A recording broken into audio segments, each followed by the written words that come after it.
So today's topic is IV fluid management in the general practice. It is a very interesting as well as a kind of core part in the general practice. Uh, Currently, I am working as associate professor and vice principal at Jupiter Ayurvedic Medical College, and I have also been attached to the NIMA as a currently I have been nominated for executive member for teacher for Maharashtra. So thanks NIMA. And so today's objective of this lecture, after ending this lecture, the people will understand the concept of osmosis, diffusion, what are the types of electrolytes, its proportion in particular fluids, fluid types, what are the fluid types, what is the cell transfusion, I will explain it in brief. And major thing is how to select the appropriate IV fluids. Means what are the indication for selecting the IV fluids I will cover in this lectures. And another thing, when to use, how much the quantity should be the particular IV fluids for a particular conditions. What are the general precautions ideally should take for the take during the drug or fluid administration. I will cover the some nursing part in that things. I will also cover the techniques and administration for the IV fluids. And along with that, I will also tell you the risk and benefits and harms of the IV fluid. So let's start. Basically, IV fluid is an integral part of any doctor's practice, as Dr. Jadhav sir has already explained, whether in Ayurvedic, homeopathic, Unani, or any doctor, or in any setup like general practice, intensive care, or in a hospital administration, those patients who are admitted for critical cares. So IV fluid is a very major part and eminent have importance to IV fluids. And sometimes what happens, the patient psychology also matter.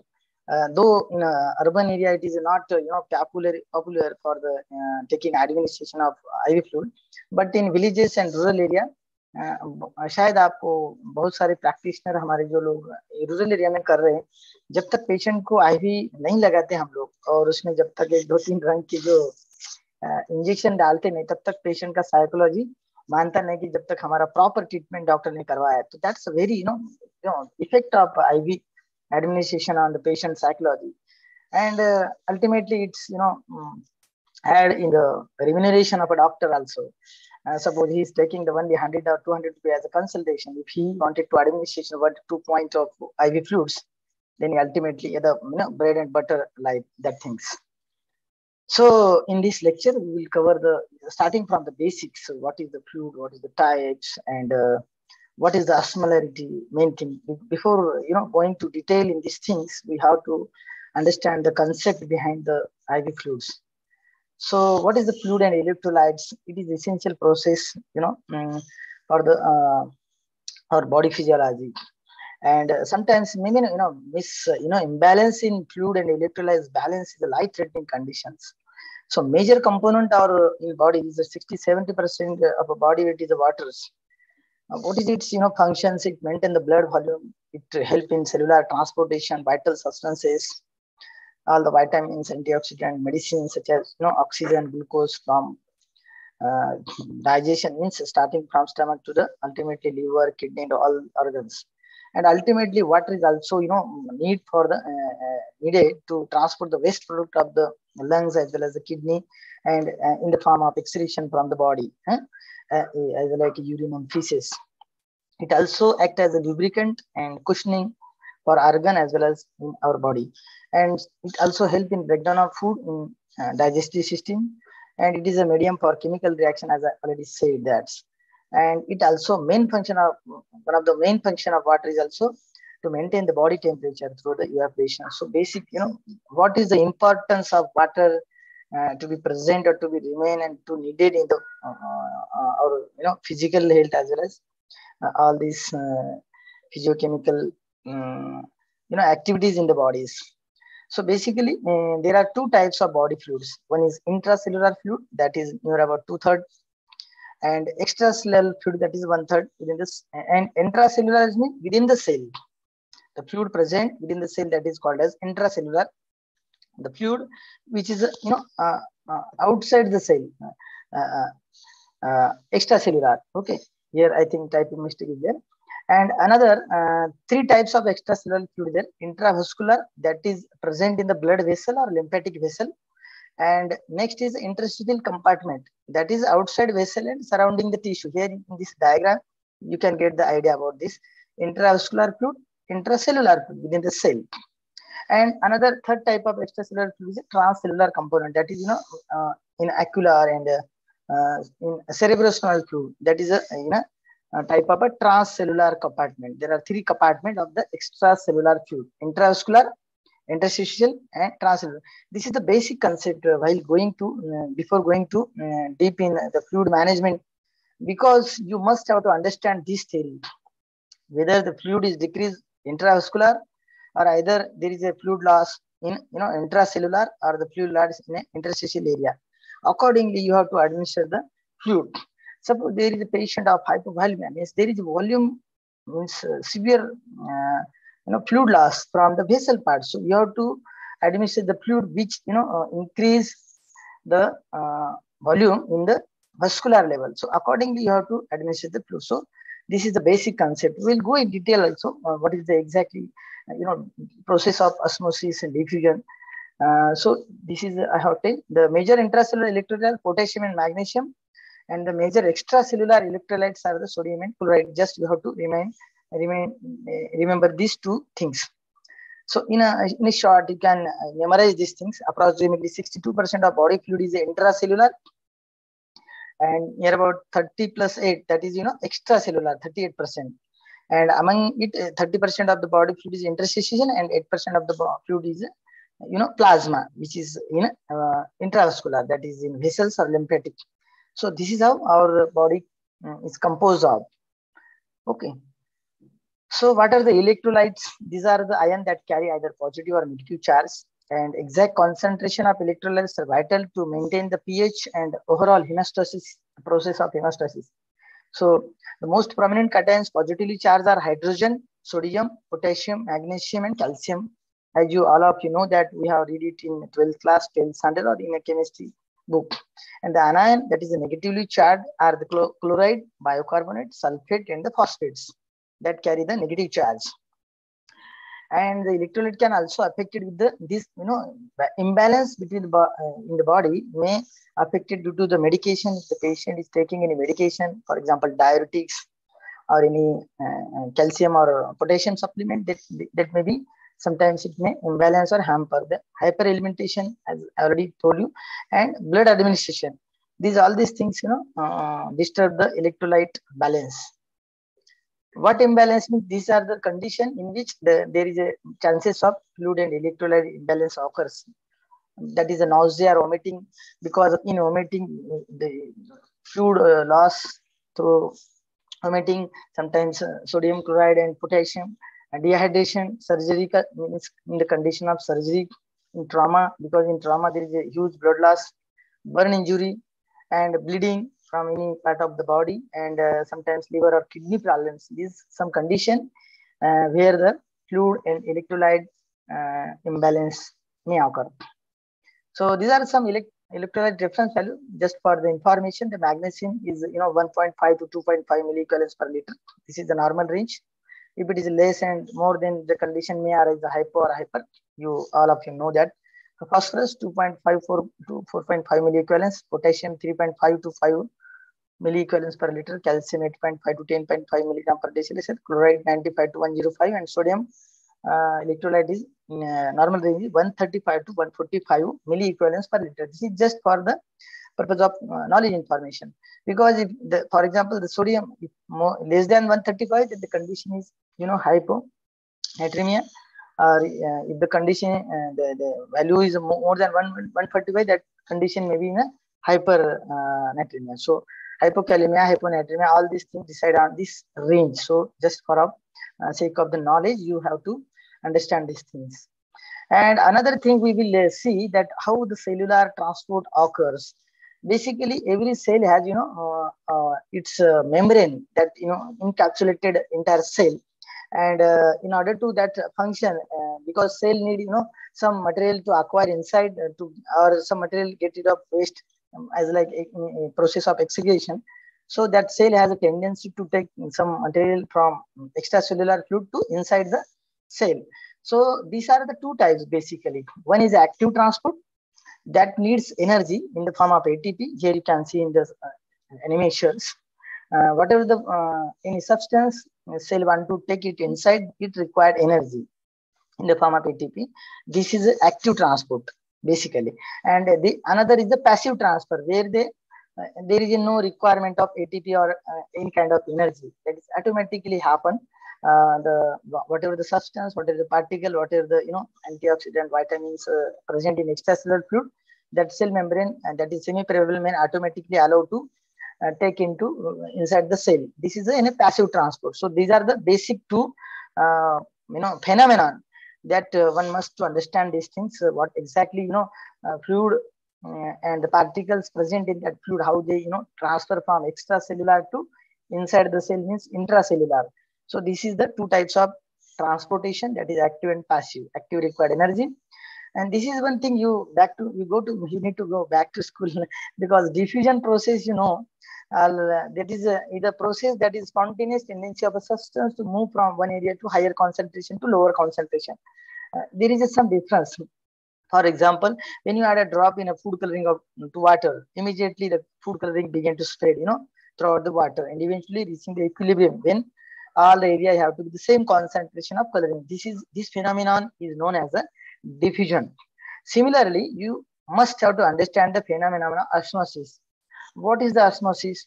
This is the process by which the solvent, any solvent have a tendency that to pass through a semi-permeable barrier from less concentrated solution to the higher, means more concentrated one. Here you can see in these animations, this is a sugar. Okay, low sugar concentration is there and high water in left side, and in right side you can see the high sugar concentration. So this is the tendency of a solvent to pass from low concentration to higher concentration till it maintain that equilibrium. So this is one phenomenon to understand while study the IV fluid administration, because these fluid there are three types. We will see in the next slide depending on the solvent and solute. So there is another one phenomenon is also one should know, that is hydrostatic pressure and osmotic pressure. What is these things? Hydrostatic pressure is the pushing force on water due to the presence of more fluid in the one region than the another. जैसे पानी का tendency होता है ना, ज्यादा जहाँ पानी होगा उस वहां से वो कम जहाँ पानी होगा वो जाता है. तो water is also exert the pressure on internal wall of this capillary और आर्टरी और वेन. तो वो हाइड्रोस्टेटिक प्रेशर फोर्स करते रहता है वो वॉल पे जहाँ ये वॉल होता है, और जो हायर हाइड्रोस्टेटिक प्रेशर से वो लोअर की तरफ जाता है. The pulling force of water, this is just phenomenon you just can remember in your knowledge during the IV fluid administration. Next two things are need to study, that is osmolarity and osmolality before going to study the types of fluids. Then what is the osmolarity? This is the one measure the concentration of a solution expressed as the number of particles of a solute per 1 liter solution. Basically, it is measured in the volume. For example, osmolarity is measured in milliosmol per liter of a solution. That unit is MOSM per liter, measured in a volume. And osmolality means that measured in the weight. Here you can see that concentration of solution, the number of particles per kilogram of water of a solutions. The measure unit is MOSM per kg. So that you can read as a milliosmol per kilogram of water. That is, here weight is there. It's difference it when come to the osmolarity, it is a milliosmol per liter of a solution, that is volume, and here it is a weight. So there is a slight difference in osmolarity as well as the osmolality. It is also depend on the number of particle size in a particular volume of a solvent. So now we will understand the concept of the type of solutions. From which component the solution is made up of. Solution में दो तरह के एक होता है, एक तो solute होता है, that is always solid, that is हम लोग जैसे कि नमक और पानी का हम लोग उदाहरण लेंगे यहाँ पे, दैट इज ऑलवेज सॉल्यूट। और जो सॉल्वेंट होता है दैट इज ऑलवेज लिक्विड। यहाँ पे सॉल्वेंट मीन्स H2O, वाटर है। तो हम लोग इसके टाइप्स देखेंगे सॉल्यूशन के कैसे होते हैं।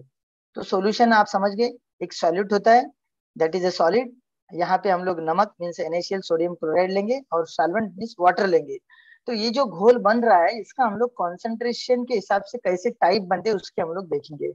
और हमेशा concentration is directly proportional to quantity of solid. So पहली कंडीशन क्या हो सकता है कि अगर किसी सॉल्वेंट का कॉन्सेंट्रेशन ज्यादा है, if some solution has a high concentration, what will be the condition? If solute is high means more quantity, that is नमक ज्यादा होगा, तो वहां पे पानी कम होगा ऑटोमेटिकली। तो इस कंडीशन को आप लोग बोलेंगे हाइपरटोनिक सॉल्यूशंस।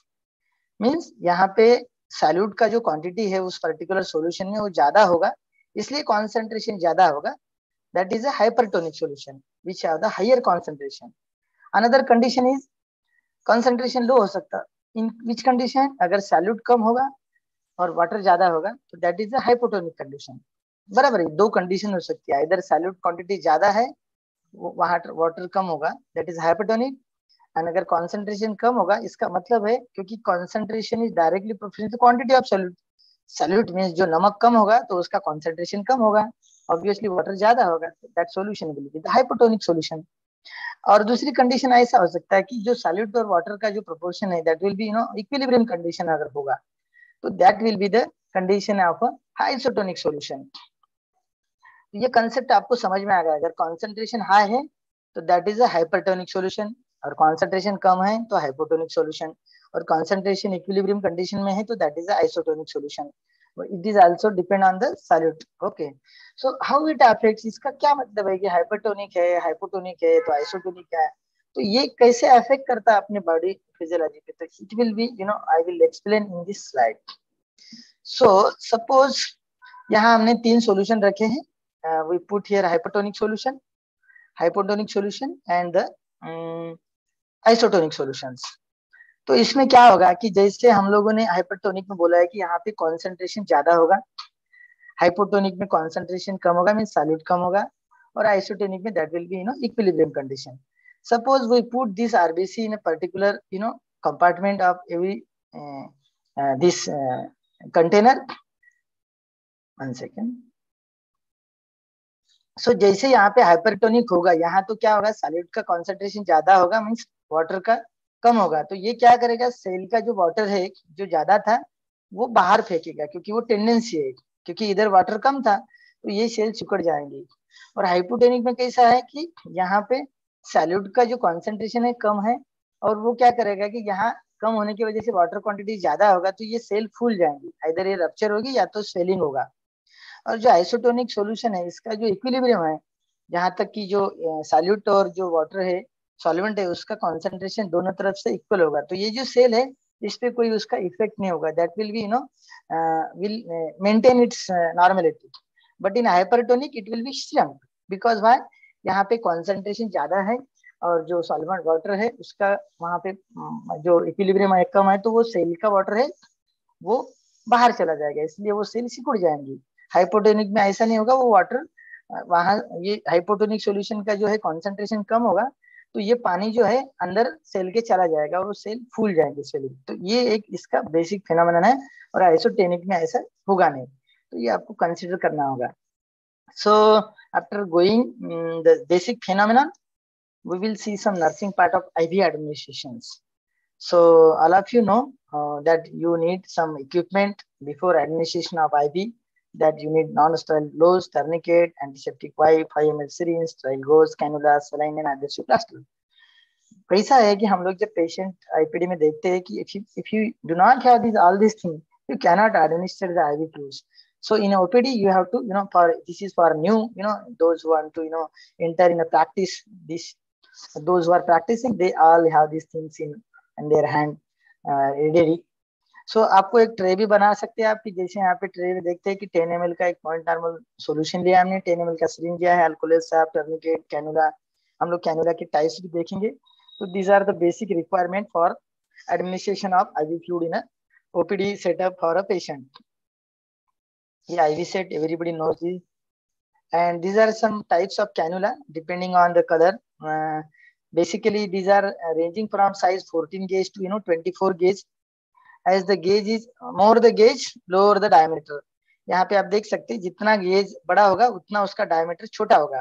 जैसे फॉर एग्जांपल रेड कलर का हम लोग कैनुला लेते हैं तो उसका 14 गेज है, बड़ा बोर होता है, उसका लेंथ जो है 45 mm होता है, फ्लो है 240 mm पर सेकेंड, और जो डायमीटर है external diameter that is near about 2.1 mm, थोड़ा सा बड़ा होता है. अगर हैवी रैपिड फ्लूइड आपको देना है तो you have to insert this 14 और 16 gauge cannula.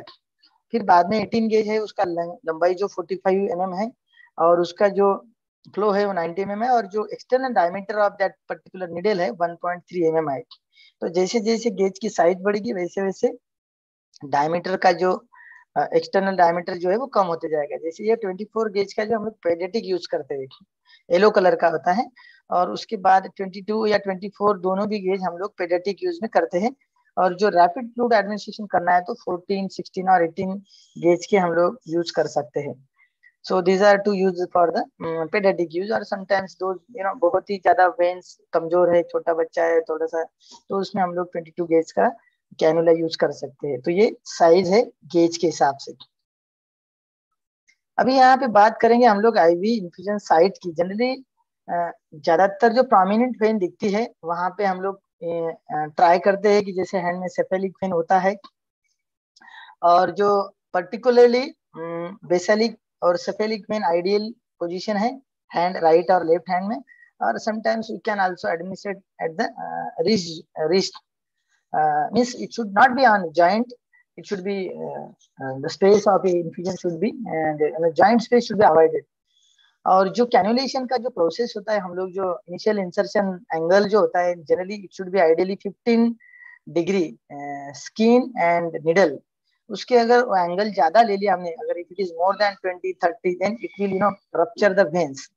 You can see here in the figure 2, if you try to insert by keeping the more angle to skin, then it may be the chances of rupture of vein may be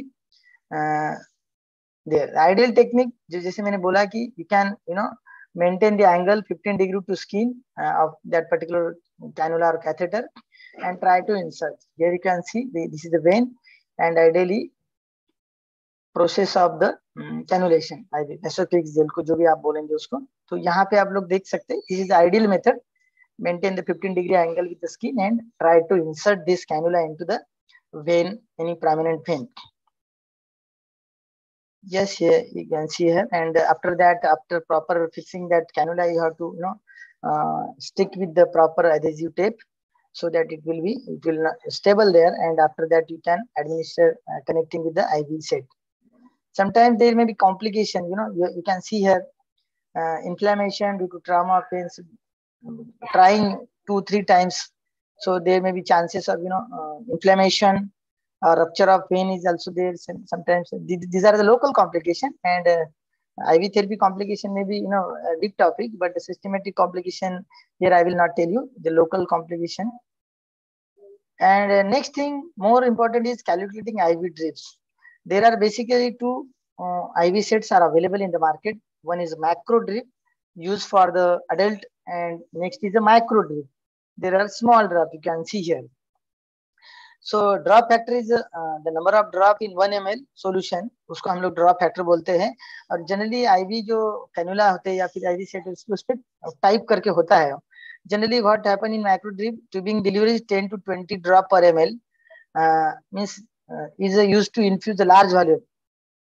quick rapid infusion करना होगा तो आपको macro drip लगाना पड़ेगा. और जो micro drip है that deliver 60 drop पर ml, मींस उसका 60 ड्रॉप इक्विवेलेंट टू 1 ml होता है. Use for the smaller very precise amount of fluid जब हम लोग देते हैं, जैसे एल्ब्यूमिन और फिर कोई एंटीबायोटिक अगर होगा तो, और न्यूनेट्स या पेडियाट्रिक यूज में हम लोग माइक्रो ड्रिप का इस्तेमाल करते हैं.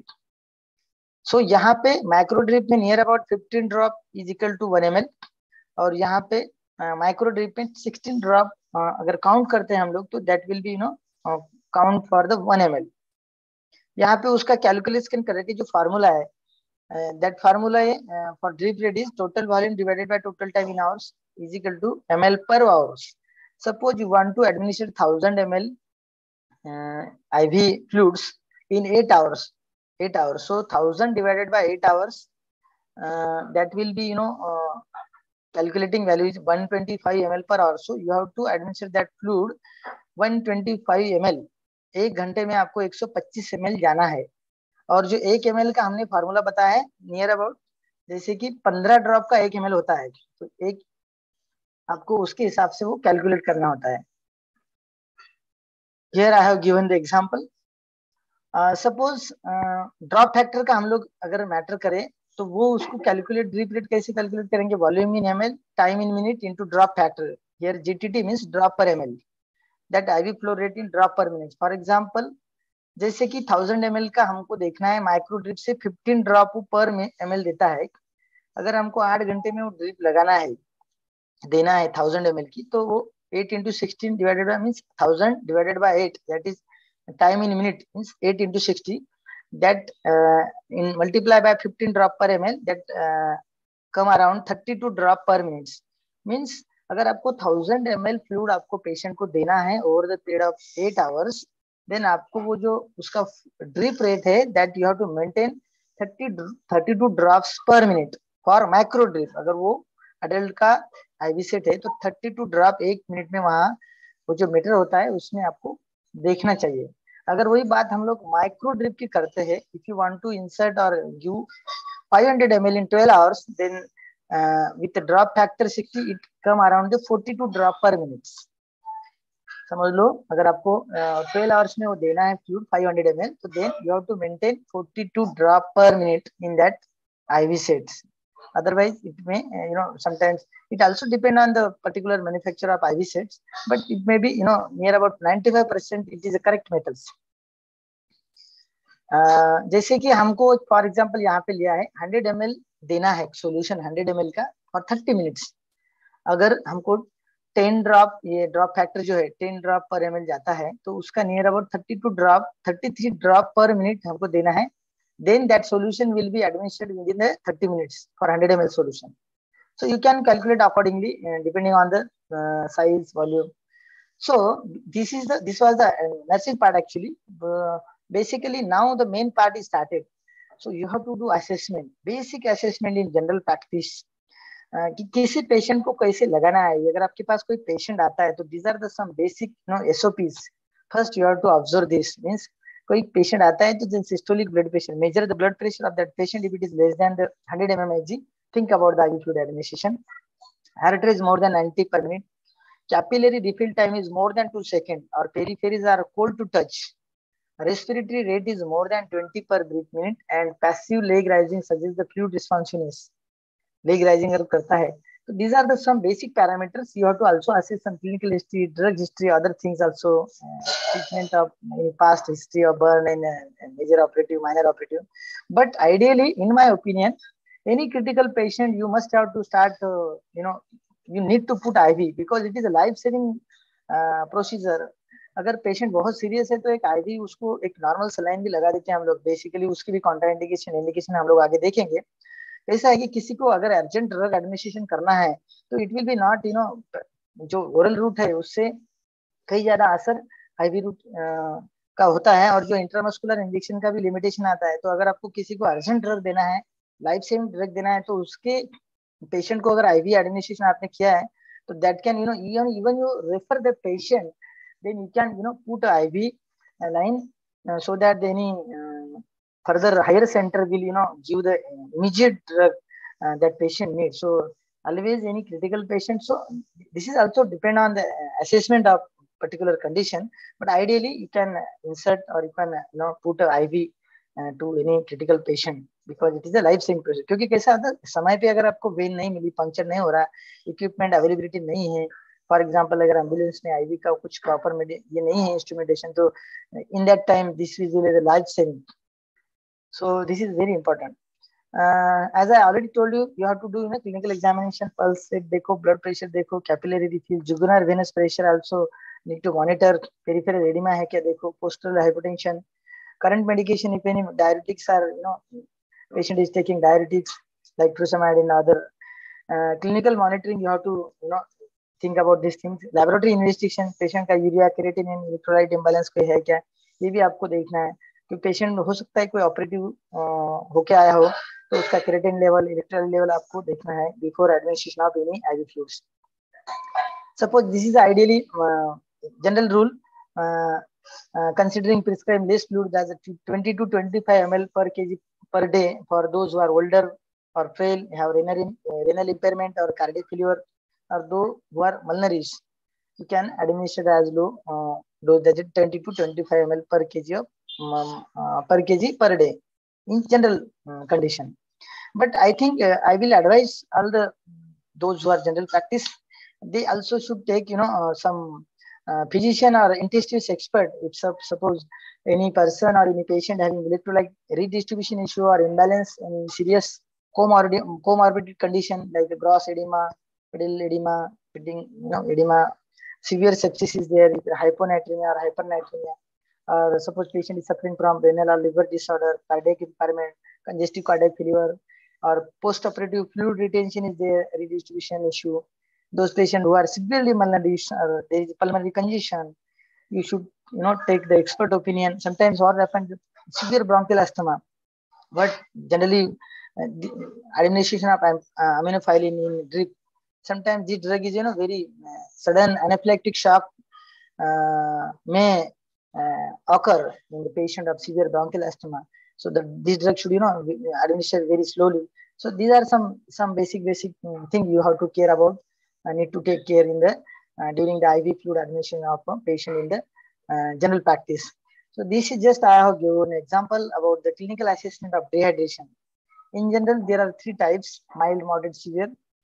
You have to assess for infant children weight loss up to 5%, that is mild, moderate, and severe. You can see here, if the appearance of a child is active, alert, there is a mild dehydration. If it is moderate, then irritable, alert, thirsty. If there is severe dehydration among children, the child will be lethargic, look sick. There are some parameter. Pulse is normal in mild, while moderate in the low volume, fast pulse, or severe dehydration, there is a very fast and 3D pulse. Respiration will be normal in mild, fast in moderate, and fast or deep in severe dehydration. As like other parameters are here. You can see the pinch skin spring back, that is a mild signs of the mild dehydration. If it tends briefly, then that is a moderate. Prolonged tending, pinch skin is, if it is remaining prolonged tenting, then that is a condition of a severe dehydration. And in urine flow may be normal in mild, reduced in moderate, and severely reduced in the severe dehydration. This is for just example for the assessment of the dehydration among the children as well as even adults also, because severe dehydration is a medical emergency and that requires the urgent administration of IV fluid or rapid infusion of 20 ml per kg of isotonic saline. So that is there are some consequences of fluid mass management. Sometimes what happens, if it is a patient admitted in the hospital, or sometimes patient is taking administration of IV on a daily OPD basis, there are some consequences. For example, hypovolemia. When this condition is arising, patient fluid need not made by oral or enteral or IV intake. Suppose that patient required 200 ml per day and you are just giving 1 IV point per day. So in that condition, the patient may fall in the condition of hypovolemia. Features of means you can identify features. You can see the features of dehydration as already mentioned in the earlier slide. You can do the clinical examination. If there is a low urine output, patient is telling you that I have not having urine frequency since last 24-48 hours, then you can the matter is concerned is very serious. Concentrated urine is there, or biochemical indicators such as more than 50% increase in urea or creatinine with no other identifiable cause, then that condition may be in a hypovolemia condition. Pulmonary edema you can identify with the clinical examination, or sometimes you will have the X-ray that will denote the pulmonary edema. Or there is no other cause identifiable, for example, pneumonia, pulmonary embolus, or asthma, then absolutely it is due to consequences of IV fluid administration. Then there are 2 conditions, hyponatremia, hypernatremia. If serum sodium is less than 130 millimole per liter, then that condition will be the hyponatremia, and hyper means it is more than 155 millimole per liter or more than the baseline sodium normal value. that condition is resulted in a hypernatremia. Similarly, hyperkalemia and hypokalemia is there. If serum potassium is more than 5.5 millimole per liter, that condition is known as hyperkalemia. Along with the sign and symptom, clinically you identified, because hypokalemia, the patient is very muscle fatigue and there is a lethargic condition, like very low tone in hypokalemia. Serum potassium is less than 3 millimole per liter, they likely to due to the infusion of IV fluid without adequate potassium provision. Sometimes what happens, the patient is taking some diuretics. So during urination, there is a severe loss of potassium. So you have to additionally add some potassium supplements those patients on the diuretics. So this is a general chart which you can have idea about IV fluid administration by the body weight for routine maintenance over 24 hours periods. For example, here if it is a body weight having 40 kg, you need to 25 to 30 ml per kg per day. That means 25 into 40. That is around 1000 to 1200 ml per day. Okay, and similarly, you have to think about the sodium chloride potassium, that is approximately 1 millimole per kg per day. Means 40 millimole per kg per day you have to administer for the person who is a 40 kg.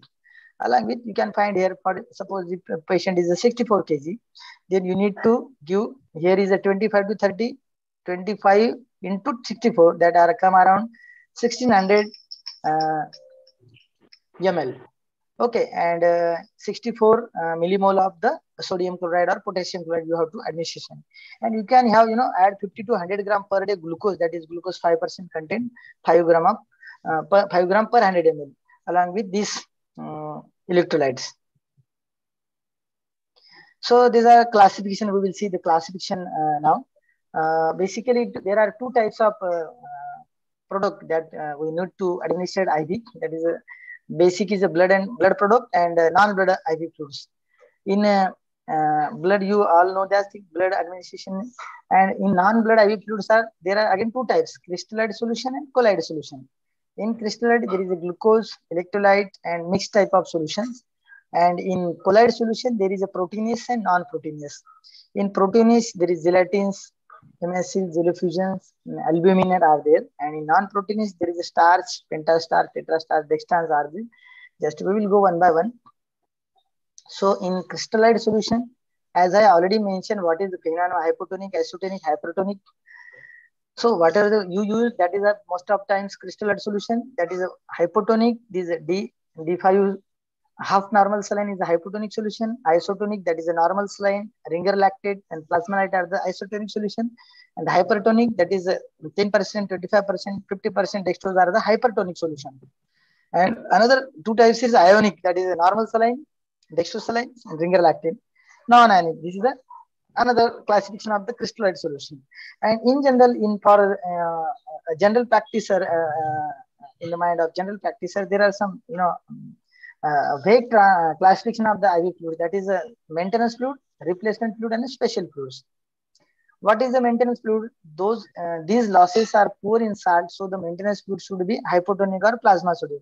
Generally, they 5% dextrose with 0.45%, and means half NA solution are the just maintenance fluid. These fluid replace the fluid loss from the lungs, skin, urine, feces. Those are admitted in the hospitals, administration in the critical care, or for maintenance, day-wise maintenance, you can give this solution, IV fluids. And the replacement fluid, these are formulated to correct the body fluid. For example, gastric drainage, vomiting, अगर vomiting ज़्यादा है, gastritis condition है, diarrhea है, fistula drain है, oozing from a trauma और infection है, burn है, तो इसमें तुमको isotonic saline, DNS, ringer lactate, isolate M, isolate P and G, you can use as a replacement fluid.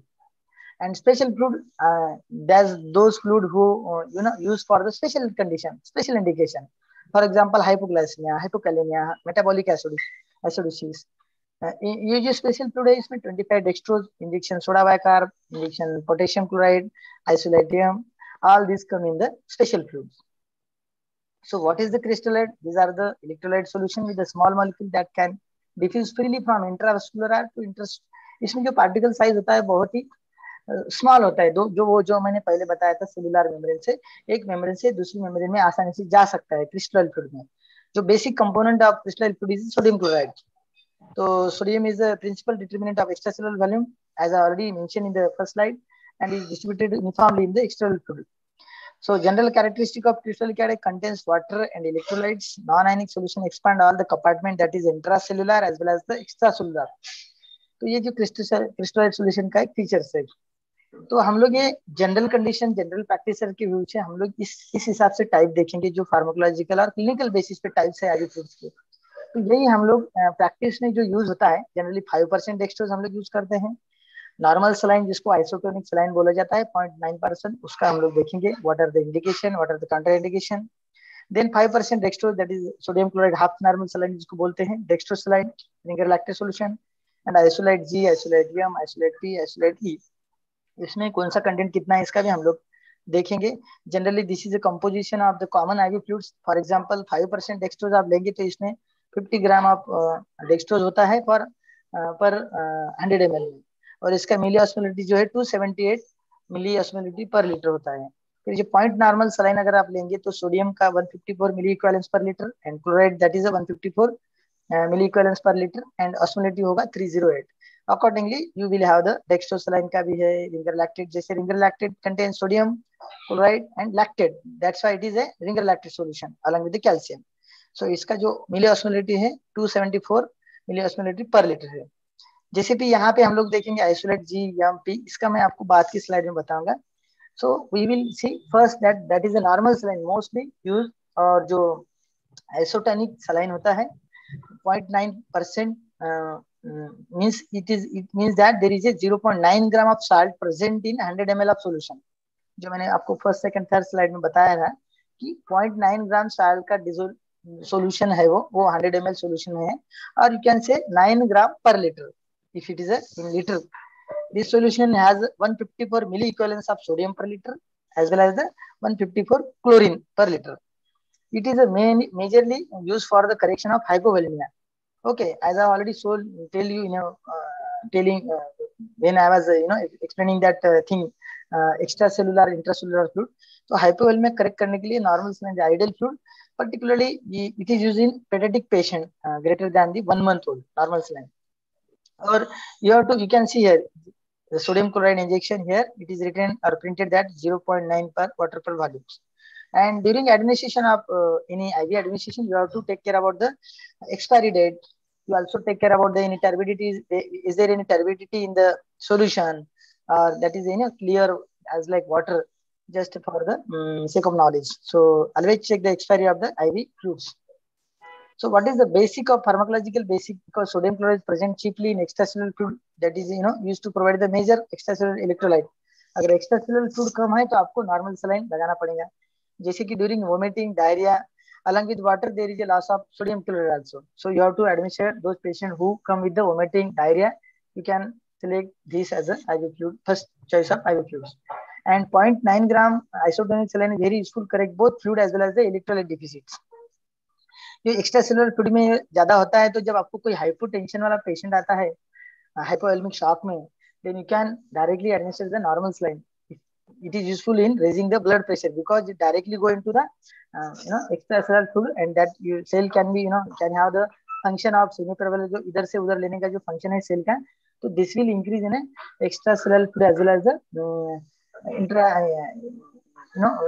fluid in the volume of venous और capillary feel कर सकता है. तो ये जो हाइपोवोलेमिक कंडीशन में अगर आपके पास कोई पेशेंट आता है तो you can use the normal saline. What are the indication of administering normal saline? Can use in diarrhea, vomiting, excessive diuresis, or excessive perception in condition like summer. If suppose you want to treat the hypovolemic shock, then you have to select the 0.9 gram% normal saline, that is isotonic. Suppose patient is having low blood pressure, as already I have told you in the assessment criteria. If suppose that is patient is having 90, 60, 90, 50 or less than 100 mm per Bp, then you can use the normal saline. Or you can also use this normal saline for treatment of alkalosis, that is vomiting, dehydration. Severe salt depletion, hyponatremia अगर हो patient को, तो that will be for the rapid correction of sodium is necessary, then you have to administer normal saline because it contains the sodium in 154 milliequivalents per liter. Or otherwise, sometimes when a patient of diabetic ketoacidosis, you can prefer as an initial fluid therapy as a normal saline. Or sometimes fluid in the this fluid can be used in the brain injury. Suppose any head injury patient come to your OPD, you can start with the normal saline. Irrigation of for washing of a body fluids.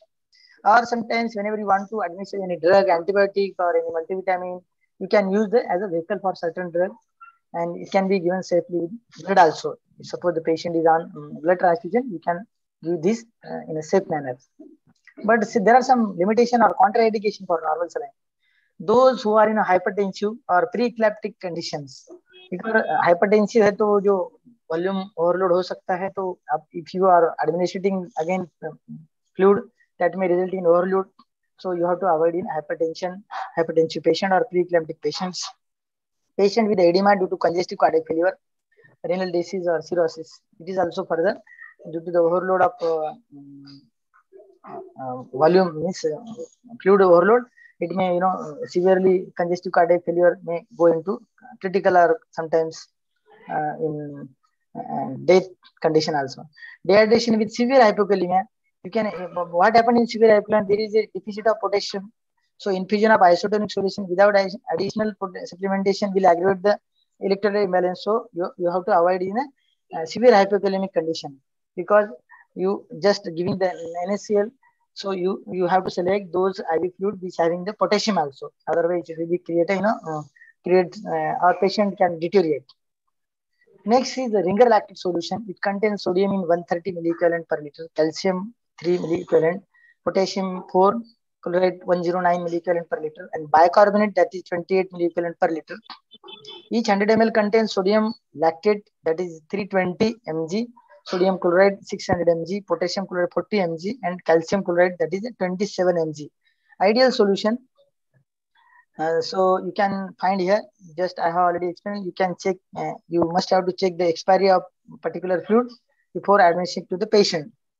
Because high sodium concentration, यहाँ पे जो 130 milliequivalent पर है, it rapidly expands the intravascular volume, and so very effective treatment severe hypovolemia. Patient is coming in a severe hypovolemia due to any fluid loss, you can administer this. Most physiological fluid as electrolyte content, इसमें जो sodium, potassium, calcium होने के बाद जैसे it's most physiological है, that is match with the concentration of the plasma. Even larger amount of RL can be infused rapidly without risk of electrolyte imbalance, because it contains electrolyte already. And sodium lactate in Ringer lactate metabolizes the liver to bicarbonate, as RL provides the bicarbonate. It is useful in correction of metabolic acidosis also, and it is also useful in the many surgical condition. But basically indication are severe hypovolemia, as I already mentioned you, with a large fluid volume. For post-operative patient, burns, fracture, you can use RL solution. Diarrhea induced hypovolemia, अगर diarrhoea से hypovolaemia हो गया तो hyperkalaemia metabolic acidosis effectively correct हो सकता है RL की. और this fluid is a choice of initial treatment of diarrhoea induced dehydration even in pediatric also, but the volume may be less depending on the condition of the patient. In diabetic ketoacidosis, RL provides the glucose-free water, so correct the metabolic acidosis with the added advantage of supplying potassium also. And for maintaining the normal extracellular fluid and electrolyte balance during and after surgery, you must have to use the Ringer lactate solution. But there are some certain contraindication in liver disease, severe hypoxia, shock, lactate metabolism severely impaired, and Ringer lactate infusion can lead into lactic acidosis, which worsen the patient. In severe congestive heart failure, lactic acidosis take place, lactate given cannot be utilized, so it is worsen the problem. Severe metabolic acidosis, where the conversion from lactate to bicarbonate is impaired, because ultimately this will worsen the condition of the patient due to the worsen of metabolic acidosis. In vomiting or continuous nasogastric aspiration, here hypovolemia is associated with the metabolic alkalosis, and RL generally provides the bicarbonate, so it will worsen the metabolic alkalosis. So you have to avoid in this condition. And along with blood transfusion, you have to avoid this. Why? Because calcium is present in RL, it binds the citrate anticoagulant, it can inactivate the anticoagulant and promote the formation of clot in the donor blood. So you have to avoid this along with the blood transfusion. And you also need to take care about the while giving any drug, that is amphotericin, thiopental, ampicillin, doxycycline, because it Ringer lactate contain certain bioavailability जो है ना वो कम कर देता है और efficiency भी कम होती है, because it contain the calcium. So you all of know that calcium should be avoided with some particular drug. So that's why you have to avoid inserting this drug in these IV fluids. And next is a dextrosaline, that is a DNS. इसका composition जो है glucose sodium 50 ग्राम होता है और sodium chloride in 154 millical per liter, chloride 150, or each 100 ml contain 5 gram of glucose and sodium is 0.9 gram. और इसका जो indication है, इसका pharmacological fluids are advantage both dextrose that will helpful for providing the energy to the patient, and it is an isotonic solution that provides the salt also.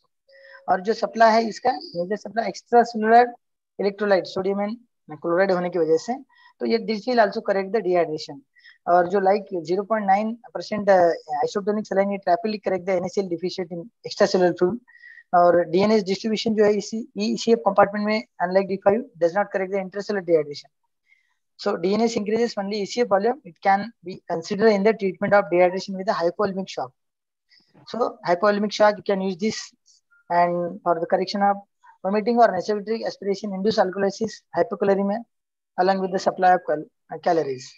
Contraindication, DNS का NSR का, it may be the all of you know that there is a medical condition that lead to general swelling all over the body. So you have to avoid this thing, administering the this IV fluids in ANASCA condition like cardiac, hepatic, adrenal disease, hypovolemic shock, because not prepared in severe hypovolemic shock when rapid replacement with larger volume of fluid is required. Rapid infusion of DNS can cause the hyperglycemia and asthmatic diuresis even presence of fluid deficits, because इसमें जो content है sugar का वो ज़्यादा है, तो that may cause sometimes hyperglycemia. Now there is another half normal saline mostly used in our practice, dextrose with half strength saline, that is 0.45 NaCl is there. Sodium उस वहाँ पे जो 154 था, यहाँ 77 मिलीकैलन पर लीटर है. क्लोराइड NaCl क्लोराइड है 77 मिलीकैलन और ग्लूकोज है 50 ग्राम पर 100 ml. यहाँ पे इसका कंपोजिशन है, और सोडियम क्लोराइड 0.5 ग्राम. So इसका what is the pharmacological basic? Fluid contains 50% salt as compared to NS and DS. It is used when there is a need of calories. If patient need calories, more water and lesser salt replacement is a basic in this dextrose with half normal salines. And it is generally used because water is requirement is greater in more need in pediatric age group compared to adults. So this is generally used in the pediatric group for acute gastroenteritis, gastritis, because ratio of water NaCl is about double as compared to adult group. So this is suitable for replacement fluid in the pediatric patient. But the size may be 100 ml or 200 ml depending on the condition of the patient. By supplying the calories, moderate NaCl required water, this fluid becomes suitable for the maintenance of early post-operative fluid therapy. Okay, post-operative fluid therapy में इसका बहुत ज़्यादा हम लोग इस्तेमाल कर सकते हैं. और indication fluid therapy pediatric patient, as already mentioned, treatment of severe hypernatremia, as it corrects the hypernatremia gently. It avoids the cerebral edema because it contains less quantity sugar, and therefore it is safe. And maintenance fluid therapy you can use early post-operative. Hyponatremia, patient is suffering from hyponatremia, it will not correct. That's why it is in contraindicated. And severe dehydration, due to dehydration and vomiting, diarrhea and vomiting, where there is a need of larger salt replacement, because it will not provide as that much of salt. So you have to select other IV fluids in severe dehydration. Then there is a 5% dextrose, which is a common IV fluids. It contains 50 gram per liters. That's why it is a 5%. 5% corrects the dehydration, supplies the energy also. The patient is having chronic any disease and requires some energy, or patient is suffering from weakness, you can administer this. It's the best agent to correlate the intracellular dehydration. Selected D5 is selected when there is a need of water but not the electrolytes, because there is no any electrolyte present in D5. 5% dextrose solution provide 170 kilocalorie per liter energy to the patients. What are the indication? Widely used for the prevention treatment of the dehydration due to the inadequate water intake or excessive water loss. Cheapest fluid to provide the adequate calorie to the body. For pre and post operative fluid replacement, and for IV administration of various drugs, you can administer any drug with this D5 IV fluid. For the treatment of prevention of the ketosis, means those patients who are suffering from starvation, chronic diarrhea, and high grade fever, then you can use as a for the prevention of ketosis and as a to provide the energy for those patients. And there are some contraindication because it contains sugar in high quantity, If cerebral edema, you have to avoid this thing due to its hypotonic nature. 5% dextrose aggravate the cerebral edema. Some neurosurgical procedure, it increases the intracranial pressure, can cause the damage to during neurosurgery, so must be avoided in the neurosurgical procedures. Acute ischemic stroke, because glucose containing the fluid should not be used after acute ischemic stroke, as it hyperglycemia aggravates the cerebral ischemia, brain damage. I have already told in the first point. Then another hypovolemic shock, because it does not substantially increase the intravascular volume. It is just for energy and it contains sugar. So more or fast replacement by large volume D5 can lead to hyperglycemia. Further, it also again lead to brain damage and osmotic diuresis, leading to increased urine output. So you have to avoid in hypovolemic shock. Then hyponatremia and water intoxication. By providing electrolyte-free water, 5% dextrose worsen both the condition, either hyponatremia or water intoxication. So you have to avoid in hypernatremia. Or some patient is suffering from uncontrolled diabetes, severe hyperglycemia, because it already contains the sugar, and again you are patient coming diabetes and severe hyperglycemia 400-500 milligram per deciliter sugar है, तो वो आपको इसमें severely इसमें contraindicated करना है आपको. Then there are another 2-3 type dextrose, 10%, 25%. As you know, this the salt concentration 10% and 25% respectively, means 100 gram and 250 gram per liter respectively. Dextrose 10% as well as the dextrose. ये hypertonic solution, क्योंकि इसमें concentration ज़्यादा है, used for the short term fluid replacement, और it helps to restore the fluid imbalance and improving the overall health of the patient, because it provides the energy to the patients. But it can be indication hypoglycaemic coma अगर होगा patient को, तो rapid correction of hypoglycaemia करने के लिए you can use the D10 और D25 fluid solution. But you have to avoid in patient with diabetic unless there is a hypoglycaemia. Diabetic patient है, if you check the blood sugar, it is if it found you hypoglycaemia, there is a very less sugar 80-90, then you can think about the D10 or D25. Otherwise, in general diabetic, you have to avoid this, because rapid infusion may cause the glycosuria. So it should be given over 45 to 60 minutes. It may hamper some physiology of the renal function. So you have to give it 45 to 60 minutes. So these are some hypertonic saline. Just I have display here chart. 1.8 solution, that is 18 gram per liter, and milliequivalent 308 sodium, and solution 1.8, 3%, 5%, 7.5%. Accordingly, the proportion gram per liter and milliequivalent per liter is given for the normal saline. That is the hypertonic saline. Here I will share some contents of the various isolate, that is GMP. There are 4 types of isolate. Here you can see isolate G. In this there is a 50% dextrose. In isolate G, M, P, it means dextrose is present in all the isolates, but the proportion of sodium, potassium, and chloride is different. For example, isolate G, there is a 63 milliequivalents per liter sodium is there.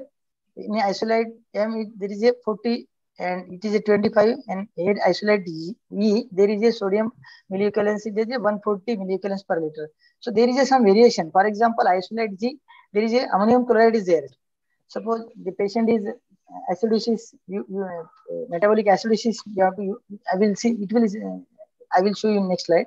So in isolate G, there is a ammonium chloride present. In another type of isolate, there is isolate M, P, G, there is a no ammonium hypochlorite. Again, there is a calcium in only isolate E, and magnesium in isolate E, and phosphate, there is only phosphate present in isolate M and P, but not present in isolate G as well as the isolate E. So there is some variation accordingly. And there is citrate, that is only present in isolate type P and isolate E. So, and there is a milliosmolarity of every solution is given here. For example, isolate G, there is a 580 milliosmol per liter. Isolate M 410. There is some variation in milliosmolarity of each solutions. So accordingly, what are the indication of isolate G, M, and P and E? We will see. Isolate G you can use in vomiting, induce hypocalemic metabolic alkalosis. Ammonia get converted to H plus ion and urea in the liver, and also you can use this isolate G in the metabolic alkalosis. And there are some limitation for isolate G. You cannot use the hepatic failure, renal failure, metabolic acidosis.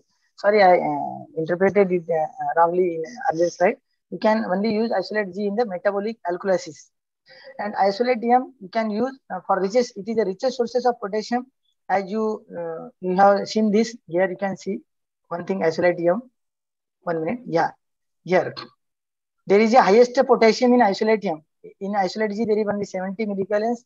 Here you can see 35 milliequivalents compared to isolate P and isolate D. It is more in isolate M. So you can use to correct the hypokalemia. So you have to administer the isolate M solution because it is the richest sources of potassium. But there are some limitations. Cannot use in renal failure, burn, or adrenocortical insufficiency. Likewise, isolate P, it is a maintenance for fluid in children because excessive water loss or inability to concentrate urine. But there is some limitation of isolate P, hyponatremia and renal failure. Isolate U, it is extracellular replacement fluid. Additional potassium and acetate are there. Correct the magnesium deficiency as it only contains the magnesium as you have seen that slide. It contains the magnesium, so it can correct the magnesium deficiency as well.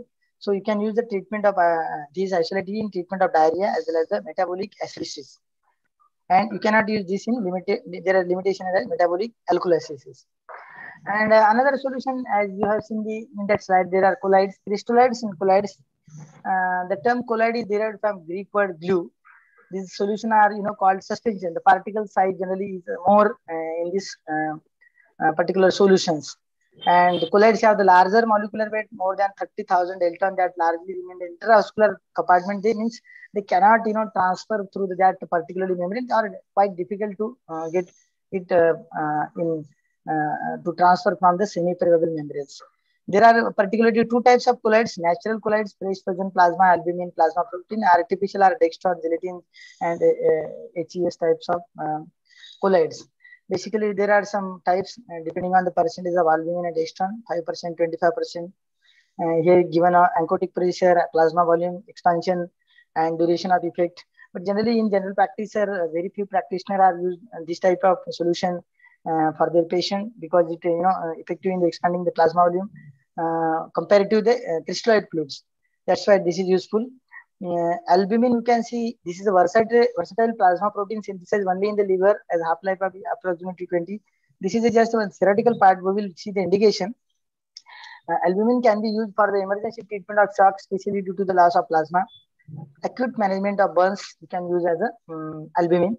Fluid resuscitation in intensive care, sometimes clinical situation of hypoalbuminemia, patient with liver cirrhosis, after liver transplantation, because there is a need of albumin in such condition, or spontaneous bacterial peritonitis or acute lung injury. In such condition, you have to use the albumin.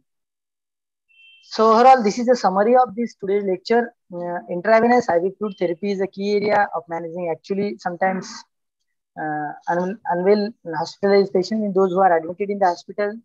Ideally good for them rather than daycare patient or OPD patient. However, errors in fluid prescribing are common. Generally, it maybe happen with any practitioner or any doctors. And because it contributes to the patient morbidity and mortality through the inappropriate prescribing. Sometimes what happens during administration of IV, there should be some complication like air embolism, or sometimes systematic complication is there.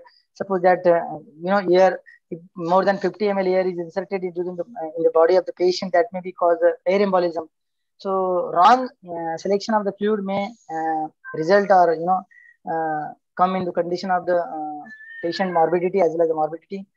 Prescribing IV fluids involve complex decision making on the identification, optimal fluid types, volume, and rate. All these things need to take care about, because in IV in intensive care we see that there's some fluids need enough should be given in a particular time duration so that the nursing staff maintain it on an infusion set. So that technique should be adopted by every doctor as expertise. Studies have shown that the junior prescribed consistently demonstrated poor knowledge of associated with the large variation in their practice during their IV administration. Fluid prescribing required not only the good understanding of basic physiology principle in health, but also pathophysiology of disease processing requirement IV fluids. Which disease condition require which fluid, that you have to take care about these things. Otherwise, sometimes it may result in a critical situation, or patient condition may deteriorate if suppose you wrongly administer any wrong fluid. So you have to take care about that things. So let's have some question to all our audience regarding this scenario. Which is the most physiological IV fluid and why? Can any answer this question? Anybody can tell me? Okay, okay, Dr. Ravi. Which is the most physiological IV fluid? Actually, I have mentioned my presentation and why.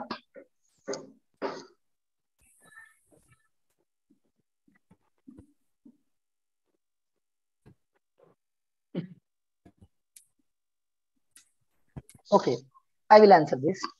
Actually, Ringer lactate is the most physiological fluid because its constitution is similar to extracellular fluid that contains sodium in 130 milligallons per liter, potassium and chlorine in particular, as well as lactate, that is bicarbonate, in 28 milligallons per liter, and calcium in 3 milligallons per liter. So it is ideal and most physiological fluid for the administration of in particular condition. What is the daily requirement of sodium in a normal person? How much sodium does 1 liter of isotonic saline contain, or how much IV isotonic saline should be given to supply the same? Anybody can answer this?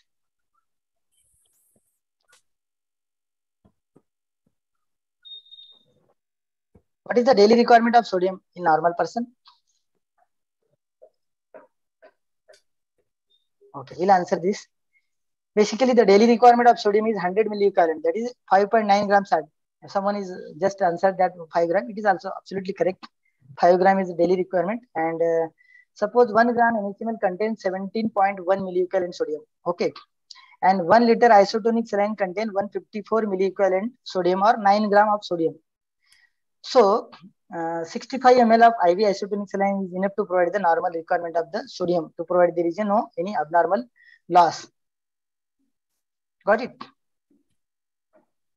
आधे से ज्यादा बराबर है. 1 litre में 9 ग्राम होता है ना, बराबर. यहाँ पे जरूरत कितनी है? 5.9 की. बोले 4.5 से थोड़ा ज्यादा, बोले तो 500 से थोड़ा ज्यादा.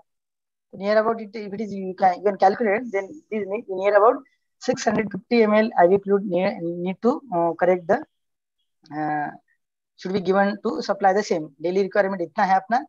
तो यहाँ पे 1 लीटर में 9 ग्राम होता है ना, 1 लीटर दे दिएगा तो कितना हो जाएगा? वो 9 ग्राम दे दिया जाएगा. बट अपने को 9 ग्राम चाहिए नहीं, कितना चाहिए? 5.9, हार्डली 5 ग्राम समझ लो. तो हाफ से ज्यादा, बोले तो 500 ml से ज्यादा में 650 ml IV you have to give that person to maintain that daily requirement. Among routinely I use IV fluid. Which fluid has maximum sodium and chloride? How much? Anybody can answer?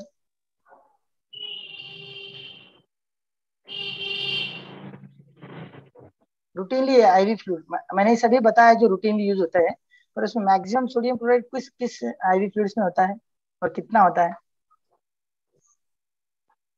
Correct, somebody answering. Among the routinely IV fluid, isotonic saline, that is normal saline, and DNS, that is 154 milliequivalent or 9 gram of NaCl in maximum sodium.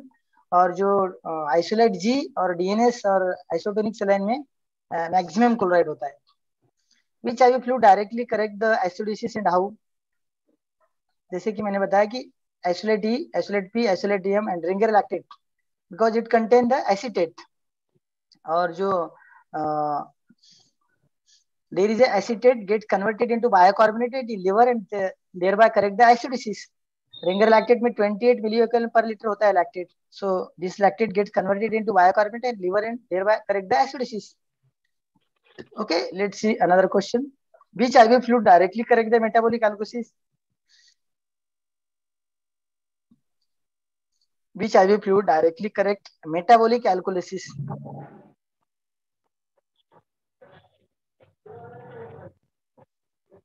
Metabolic alkalosis है तो आपको किस type का isolate G? In that slide I have given that there is a ammonium chloride present in isolate G. Okay, it is 70 milliequivalent present in isolate G get converted into H ion and urea in the liver. Additional of this H correct the alkalosis. Which fluid are avoided in renal failure and why? If suppose the patient is suffering from the renal failure, which fluid should avoid?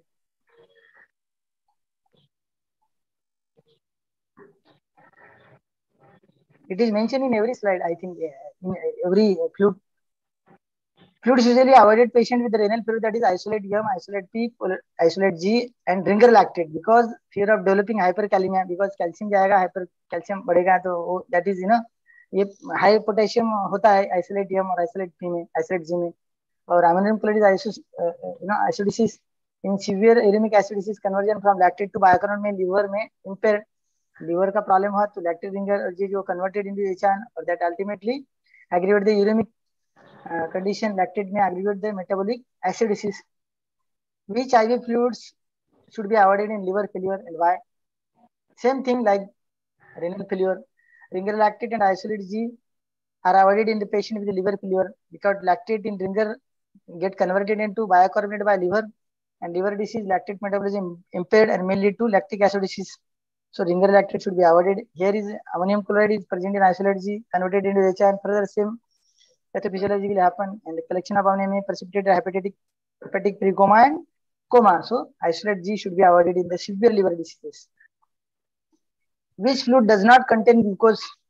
Easy, very easy. Isotonic saline ringer lactate fluid does not contain the glucose and therefore are the preferred fluid in diabetic patient. Which fluid does not contain sodium and chloride? Very easy, dextrose. D5, D10, D25 dextrose are the only fluid which do not contain the sodium chloride, means only contain sugar.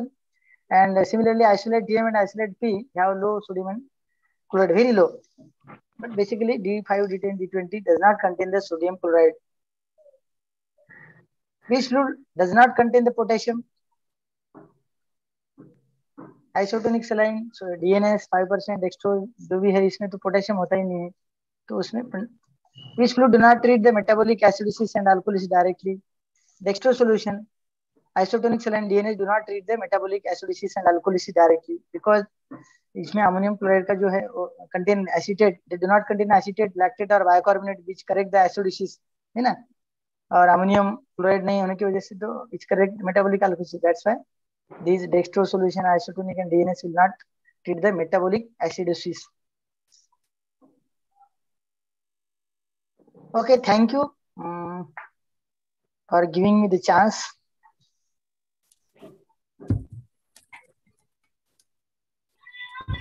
Thank you so much. I here would like to thank you, if you permit me more. Hello. Thank you so much, sir, for your detailed lecture. Very informative, starting from basic concepts till osmosis, diffusion, detailed information of IV cannula, etc. Right from indications, composition, etc. We had a nice informative lecture. I doubt anyone must be having any queries after this wonderful session. Yes. Even they can ask this time, chat the message box or even directly mail to me. My mail has given. I will put in the chat box also, or they can ask. We have one question from Dr. Sindhu Umesh. Which ideal solution is used to induce labor in high-risk pregnancies such as PIH or GDM? PIH, pregnancy-induced hypertension. Yeah. Yeah, if there is a hypertension that is related to the, basically that hypertension main cause is due to the placenta. Once that will be not a continuous condition of hypertension. Once the lady is delivered, that hypertension will become normal. So you can go for if it is during delivery, you can administer D5 also or normal saline also. But precaution should be take that BP, how much BP blood pressure is there, because this blood pressure is not permanent. Once the patient is delivered, it will be normal. So if you want to, that you have to, judge that patient, whether that patient is suffering from any particular disorder. But suppose patient that is just hypertension, and you can manage it the oral antihypertensive drug, no need to administer any IV in PIH patient. But during labor, you can just administer D5 or plain normal saline also, because that hypertension will remove once the patient, that lady patient deliver the baby. Okay, sir. Yes. Okay, thanks. Thank you. I have put here my mail. If anybody want to ask, then we'll share this PPT also, if somebody want. So is there any remark by chairperson? Otherwise, I have to mention vote of thanks means from my side. I request our chairperson, Dr. Yogesh Kumar Gite, to give us concluding remarks and his expert opinion. Okay. Thank you very much. First of all, I would like to congratulate Dr. Sundar Singh Danga sir, who is my colleague and my friend, for such good lecture. He is good academician. He is vice principal of Jupiter Ayurveda College. He has delivered us very studious, knowledgeous, and impactful lecture. In short, I would like to say that Dr. Sundar Singh has served us pearls from ocean of knowledge. In this lecture, particularly, he has mentioned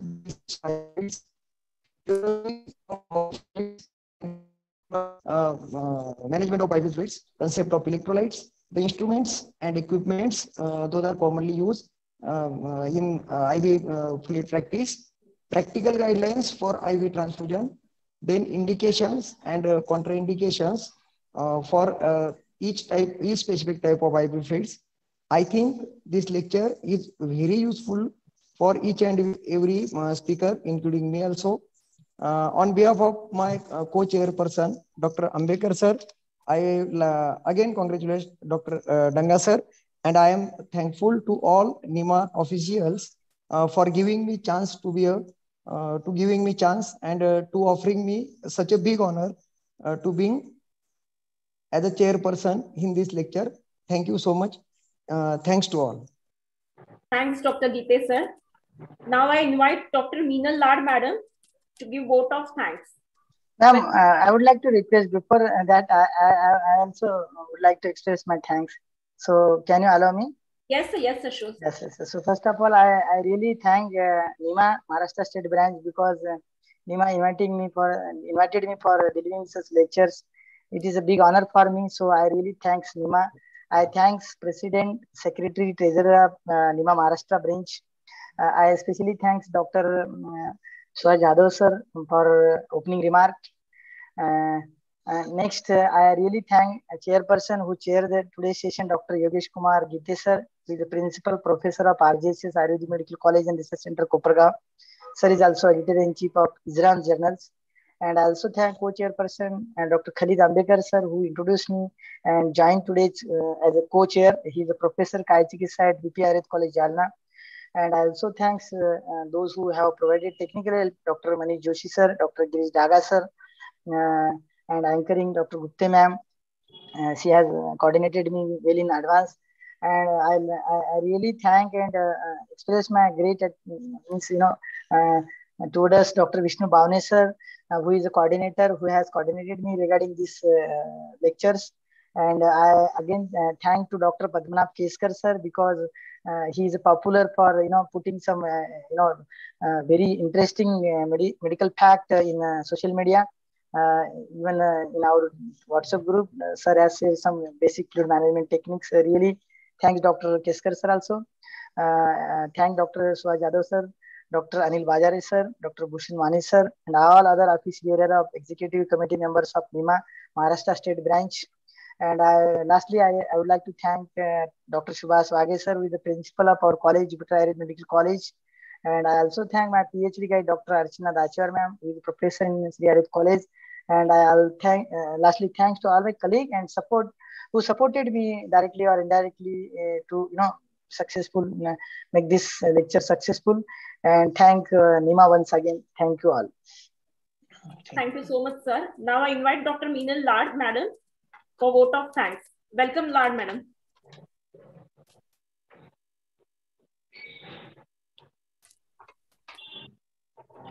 Hello, Lad madam, are you there? Daga sir, please unmute her.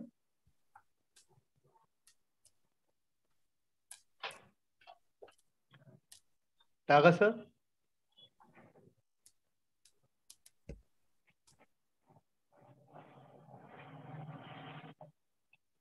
Unmute her, Daga sir. Thank you, Daga sir. And thank you, Danga sir. You have already done my work. Respected National President, Honorable Tembulnikar sir, National Treasurer, Dr. Ashutosh Kulkarni sir, President of NEMA State, Dr. Suhas Jadhav sir, and today's distinguished speaker, Dr. Danga sir, and all other executive members of NEMA and participants. A very good evening and Merry Christmas to you all. I deem it a great honor to propose the vote of thanks to all who have helped us in making this webinar such a resounding success. First of all, I would like to propose hearty vote of thanks to our distinguished speaker, Dr. Sundar Singh Danga, for making excellent presentation on fluid management in GP and making this webinar interesting and meaningful. Though he is in charge of administrative post, I am happy to express vote of thanks to our dynamic president of NEMA National, Dr. Tembulnikar sir, our forever guide and leader and treasurer of National NEMA, Dr. Ashutosh Kulkarni sir, our dynamic leader, our state president, Dr. Jadhav sir, secretary, Dr. Anil Bazare, treasurer, Dr. Bhushan Mani. Thank you for your minute-to-minute support and guidance for encouraging at every point of time in the organization of this great event. Dr. Padmanabh Keskar sir and Vishnu Bhavneji, you are not only coordinators but keywords of this Jnana Yajna. So hats off to you and your efforts. Also today's efficient anchor, thank you Dr. Preeti Gupte for your nice and wise anchoring. Thank you technical team, Dr. Daga and Dr. Manish Joshi and other committee members to play your role in success of this event. Last but not least, I thank you all the doctors who have participated overwhelmingly and making the event success. Once again, I thank you all for your cordial cooperation and wish you all a happy and prosperous New Year 2022. Thank you. Thanks, Lad Madam. Thanks all. Thanks for giving this opportunity for anchoring. And I, with permission of all, I declare the end of the session. Thank you. Have a great day. Happy New Year to everyone. Happy New Year. Thank you. Thank you. Happy New Year. Conclude करिए ना sir meeting. Yes, please. Yes.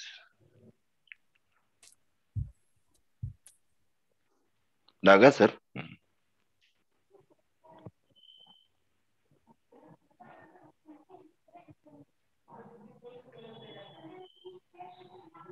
Thank you, everybody.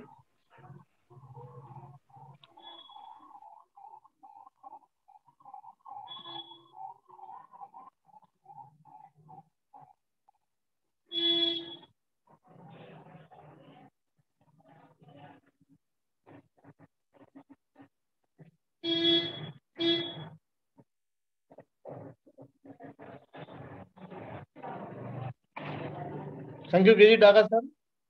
Please conclude.